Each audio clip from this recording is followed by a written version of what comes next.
This is what I'm reading for professional development this year. I'm going to share with you the top takeaways. Girls develop language skills before boys in many cases. The boy brain's ability to read and write is about 1.5 years behind the girl brain's ability. Wow. That makes sense on why girls are typically easier to teach. Babies who use sign language have improved language skills and higher IQs. The first step to reading is listening to language. Babies try to put sounds together at about 8 months. By that time, there should have been a lot of conversation between baby and others.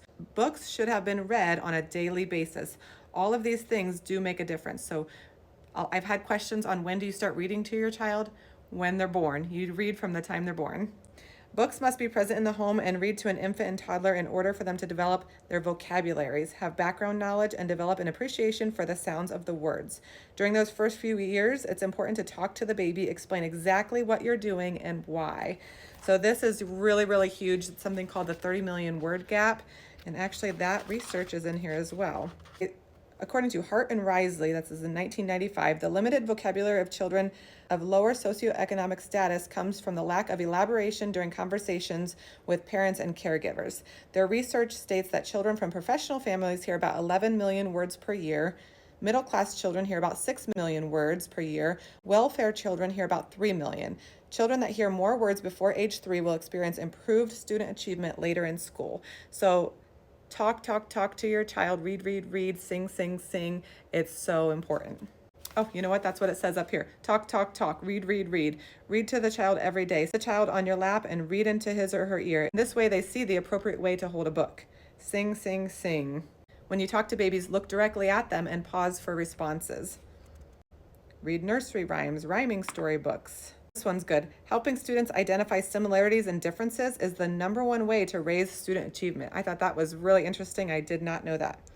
Make sure you're using extended questions. So a lower level would be like, what's the boy's name? A higher level is going to be, how do you think the boy felt? So those where they have to really describe what they're thinking. The importance of downtime for children. As we promote activities for youngsters to wire their brains for success, we must also allow them time to work on these connections. As adults, we give ourselves brain breaks to help refocus and refresh our minds. So should we do this with our young students? Yes. Here's one. I actually did a whole PD on this, so that I'm hearing this again. There must be movement to anchor thought. Therefore, these seemingly short attention spans may be lengthened by adding movement to the learning. The professional development I did said that your students are really going to learn so much more if they can move before you have them learning. So ideally, if you can go to recess and then come to your large group activity, that's going to be best. Some researchers suggest that age 5 is the end of the period for optimal physical and motor growth. Scientists believe that in this area, there may be time when it's too late to make the perfect connection for ideal motor skills. Oh, this is probably the most important one. If you need more reason to do free choice centers in your school, free play is vital to development and learning. Recent studies suggest that children who learn through play do better in their later years in school. Oh, I love this because I'm a big advocate of chores.